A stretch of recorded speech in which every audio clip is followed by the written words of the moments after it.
నమస్కారం. Phone tapping పై రాష్ట్ర ప్రభుత్వం నియమించినటువంటి స్పెషల్ ఇన్వెస్టిగేషన్ టీం సిట్ గత నెల రోజుల క్రితమే విచారణకు హాజరు కావాలని చెప్పి నాకు నోటీస్ ఇవ్వడం జరిగింది.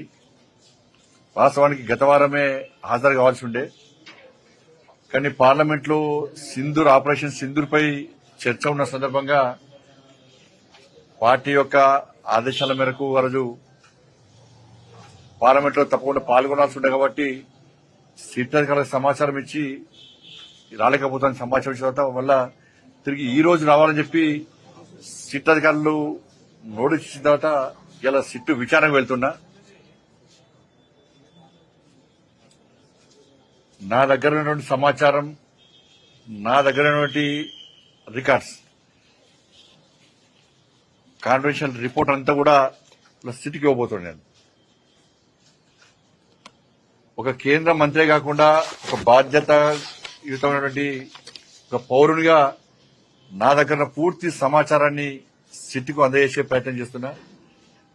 ఎందుకంటే తెలంగాణ రాష్ట్రంలో అందరికంటే ఎక్కువ అత్యధికంగా నా ఫోన్ కాల్సే ట్యాప్ చేయబడ్డాయి. అసలు మొట్టమొదటి ఫోన్ ట్యాపింగ్ విషయంలో ఫోన్ ట్యాపింగ్ బయటపెట్టింది కూడా నేనే. అందరి నా ఫోన్లు, మా కుటుంబ సభ్యుల ఫోన్లు, మా సిబ్బంది ఫోన్లు, మా ఇంట్లో పనిచేసే వర్కర్ల ఫోన్లు, మా పార్టీ నాయకుల ఫోన్లు, మా పార్టీ కార్యకర్తల ఫోన్లు కూడా ఇలా కేసీఆర్ గారి ప్రభుత్వం ఇలా అన్ని కూడా ఫోన్ ట్యాప్ చేయబడ్డాయి.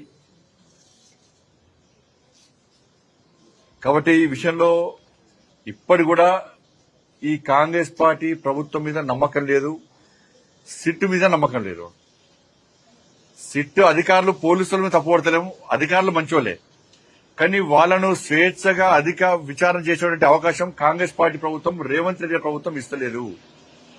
ఇదంతా కూడా టైంపాస్ కోసమే. సంవత్సరాలు విచారణ పెడతాం కాలయాపన చేస్తున్నది. కేసీఆర్ కుటుంబంలో ఒక్కరిని ఇంతవరకు అరెస్ట్ చేయాలి.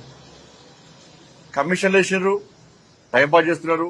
కమిషన్ రిపోర్ట్లు వచ్చినా చర్యలు తీసుకునే పరిస్థితి లేదు. కాబట్టి బీఆర్ఎస్ కాంగ్రెస్ ఇద్దరి మధ్య దోస్తానా, వాళ్ళిద్దరు కలిసి ఈ డ్రామాలు ఆడుతున్నారు. కాబట్టి దీని మీద నమ్మకం లేదు.